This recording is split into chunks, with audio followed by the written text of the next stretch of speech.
اعوذ باللہ من الشیطان الرجیم بسم اللہ الرحمن الرحیم۔ آپ دیکھ رہے ہیں ہمارا چینل DS اسلامک چینل۔ تمام دیکھنے اور سننے والوں کو السلام علیکم۔ عذاب قبر کا تذکرہ۔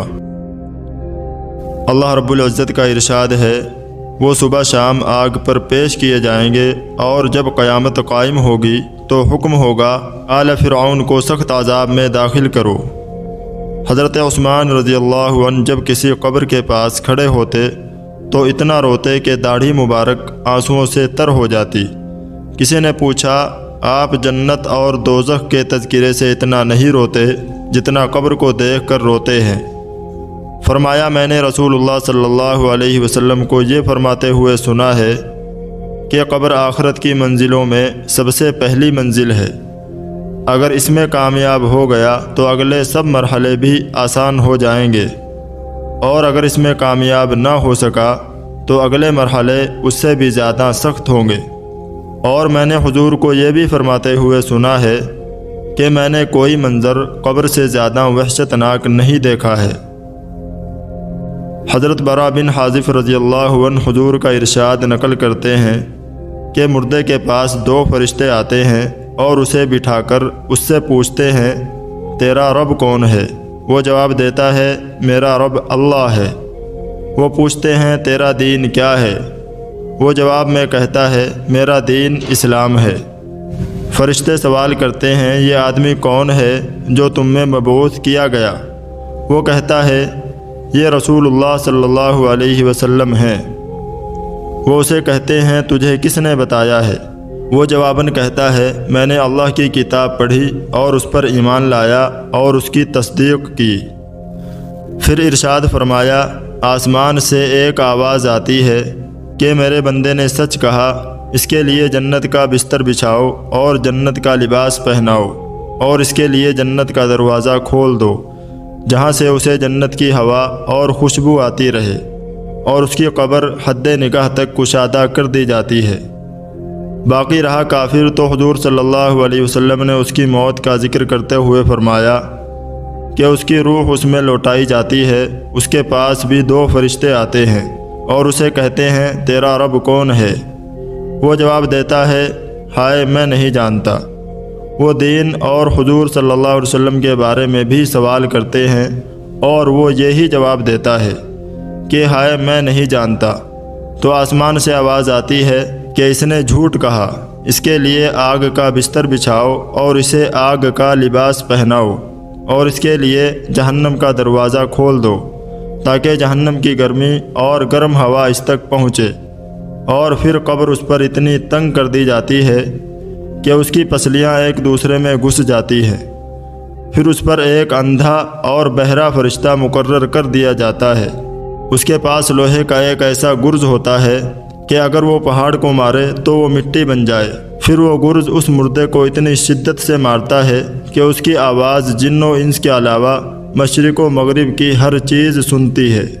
امام ترمذی رحمۃ اللہ علیہ نے فرمایا کہ حضور صلی اللہ علیہ وسلم نماز کے لیے مسجد میں تشریف لائے تو لوگوں کو کھلکھلا کر ہنستے ہوئے دیکھا تو فرمایا، اگر تم لذتوں کو توڑنے والی چیز یعنی موت کو کثرت سے یاد کرو تو یہ کیفیت پیدا نہ ہو جو میں دیکھ رہا ہوں، لہذا لذتوں کو توڑنے والی چیز یعنی موت کو کثرت سے یاد کیا کرو، کیونکہ قبر پر کوئی دن ایسا نہیں گزرتا جس دن وہ یہ نہ کہتی ہو کہ میں اجنبیت کا گھر ہوں، میں تنہائی کا گھر ہوں، میں مٹی کا گھر ہوں، میں کیڑوں کا گھر ہوں۔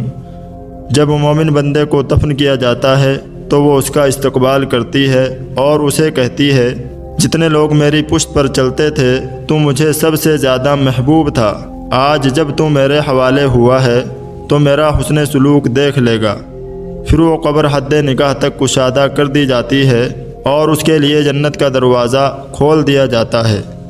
اور جب کسی بدکار ریاکار آدمی کو دفن کر دیا جاتا ہے تو قبر کہتی ہے، تیرے لیے کوئی خوش آمدید نہیں، جتنے لوگ میری پشت پر چلتے تھے تو مجھے ان میں سب سے زیادہ مقبوض تھا، آج جب تو میرے حوالے ہوا ہے تو میری بدسلوکی کو بھی دیکھ لے گا۔ پھر وہ اس کو بھینچتی ہے اور اتنی تنگ ہو جاتی ہے کہ اس کی پسلیاں ایک دوسری میں گھس جاتی ہیں اور اس پر 70 اژدہے ایسے مسلط کر دیے جاتے ہیں کہ اگر ان میں سے کوئی زمین پر پھونک دے تو قیامت تک اس میں گھاس نہ اگے۔ وہ اسے ڈستے ہیں اور اس کی کھال اتار دیتے ہیں یہاں تک کہ اسے حساب کتاب کے لیے لایا جائے۔ حضور نے ارشاد فرمایا کہ قبر جنت کے باغوں میں سے ایک باغ ہے یا جہنم کے گڑھوں میں سے ایک گڑھا ہے۔ ایک مرتبہ ایک آدمی حضرت عمر بن عبدالعزیز رحمۃ اللہ علیہ کی خدمت میں حاضر ہوا۔ دیکھا کہ عبادت کی کثرت کی وجہ سے ان کا رنگ اور ہیبت بدل چکی ہے اور اسے بڑا تعجب ہوا۔ اس کی اس حالت کو دیکھ کر عمر بن عبدالعزیز نے فرمایا، اے میرے بھائی کے بیٹے، تو مجھ پر کس بات کی وجہ سے تعجب کرتا ہے؟ اگر تم مجھے دفنائے جانے کے 3 دن بعد دیکھ لے تو کیا حالت ہو؟ جب آنکھوں کی پتلیاں باہر نکل کر رخساروں پر بہہ جائیں گی، ہونٹ دانتوں سے الگ ہو جائیں گے، ناک اور منہ سے پیپ اور خون نکل رہا ہوگا، پیٹ پھول کر سینے تک آ جائے گا، سرین اور پشت سے جدا ہو جائے گا، تو اس وقت اس سے زیادہ تعجب ہوگا جتنا اب ہو رہا ہے۔ بکر العابد اپنی والدہ سے کہا کرتے تھے، امی جان، کاش آپ نے مجھے جنم ہی نہ دیا ہوتا، کیونکہ تیرے بیٹے کے لیے قبر میں ایک لمبی قید ہے، پھر اس کے بعد اس کا چھٹکارا ہے۔ حاتم اسم رحمۃ اللہ علیہ کہتے ہیں کہ جو آدمی قبرستان سے گزرے اور اپنے نفس میں غور نہ کرے اور مردوں کے لیے دعا نہ کرے تو وہ اپنے آپ سے اور مردوں سے خیانت کرنے والا ہے۔ قیشری رحمۃ اللہ علیہ کہتے ہیں، میں نے ابو علی دقاق کو یہ فرماتے ہوئے سنا ہے کہ میں امام ابو بکر بن فورک رحمۃ اللہ علیہ کی تیمارداری کے لیے حاضر ہوا۔ مجھے دیکھ کر ان کی آنکھوں سے آنسو جاری ہو گئے۔ میں نے کہا، اللہ آپ کے ساتھ عافیت کا معاملہ فرمائے گا اور آپ کو شفا دے گا۔ فرمایا، تو سمجھتا ہے کہ میں موت سے ڈر رہا ہوں؟ نہیں، بلکہ میں موت کے بعد آنے والے حالات سے خائف ہوں۔ میں نے ایک درویش کو یہ کہتے ہوئے سنا، داؤد بن نصر طائی کے زہد کا سبب یہ تھا کہ انہوں نے ایک نوحہ کرنے والی کے نوحے کو سنا، تیرے رخساروں کی کیا حیثیت ہے جب ان پر مصیبت نازل ہوگی، اور تیری آنکھیں کس کام کی جب بہہ جائیں گی۔ بڑی عجیب بات ہے کہ اگر کوئی طبیب تجھے تیری بیماری اور اس کی دوا کے بارے میں بتائے تو اس کو بڑے غور سے سنتا ہے اور اس کی اطاعت کرتا ہے۔ یہ تیری سب سے بڑی بیماری کا علاج ہے، ایسی بیماری جو جہنم کی آگ میں داخل کرا دیتی ہے، لیکن تو اس کو پوری توجہ کے ساتھ نہیں سنتا۔